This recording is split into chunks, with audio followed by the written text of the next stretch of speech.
Kinumpirma naman ni dating Senadora Jamby Madrigal na sa kanya nga ang social media account na may pa-contest na may pa-premyong iPad.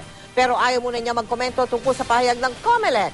Kasama po si Madrigal sa proclamation rally ngayon ng Team Pinoy sa Cebu. Mula sa Talisay City, Cebu, nakatutok live si Joseph Moron. Joseph!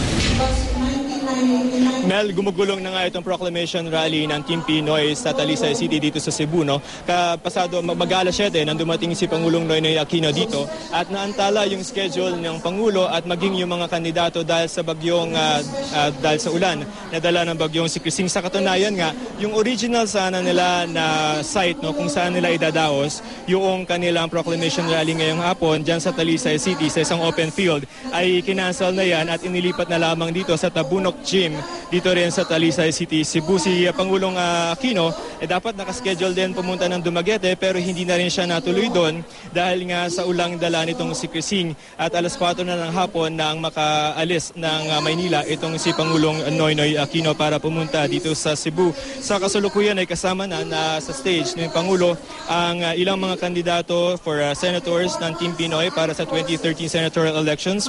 Ito ay sila Coco Pimentel, Grace Poe, Bam Aquino, Risa Ontiveros, Jamby Madrigal, June Magsaysay. Yung ilan naman mga kandidato ay nagpadala ng kanilang mga representante. Itong si Cynthia Villar ay ang pinadala ay yung kanyang anak na si Mark, si Loren ay pinadala yung kanyang anak na si Layan at si Sunny Angara ay yung kapatid na si Toots. Alam mo Mel, importante yung Cebu dahil 2.5 million na registered voters ang nandito ngayon. At noon ng 2010 presidential elections ay nanalo rito si Pangulong Noynoy Aquino at may tuturing na bailiwick ang Cebu ng Administrasyong Liberal Party no, dahil binigyan ng Cebu ng 700,000 plus na boto si Pangulong Noynoy Aquino noong presidential elections in 2010 at lamang siya ng 400,000 laban dun sa pinakamalapit niyang katunggali dito sa Cebu na si Gibo Chidoro na nagkaroon ng 300,000 plus na boto galing sa probinsya.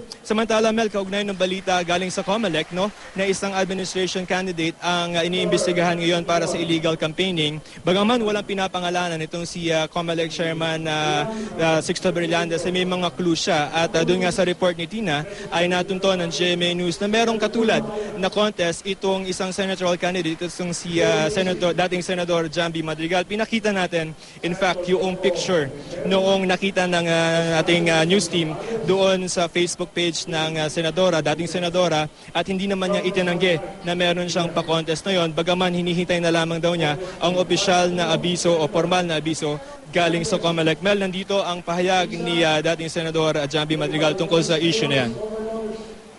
Sa inyo ba yung raffle na to? So it's in your Facebook page? Yeah? Ma'am, who are you from? I'm Jimmy Sabel. Ma'am, sabi nung COMELEC they're investigating this. Until I see the formal documents, I cannot comment. I will let my lawyers comment on it. Okay, thank you. Mel, sa kasulukuyan ay nagsasalita itong si June Magsaysay, dating senador, at bukas ay nandito pa rin ang Team Pinoy para sa pagpatuloy ang kanilang kampanya. Sa umaga ay mag-iikot sila sa mga radio interviews at sa hapon naman ay sa Liloan ay magkakaroon sila ng proclamation rally din doon at kasama nila doon si Pangulong Noynoy Aquino. Mel? Maraming salamat sa iyo, Joseph Moron.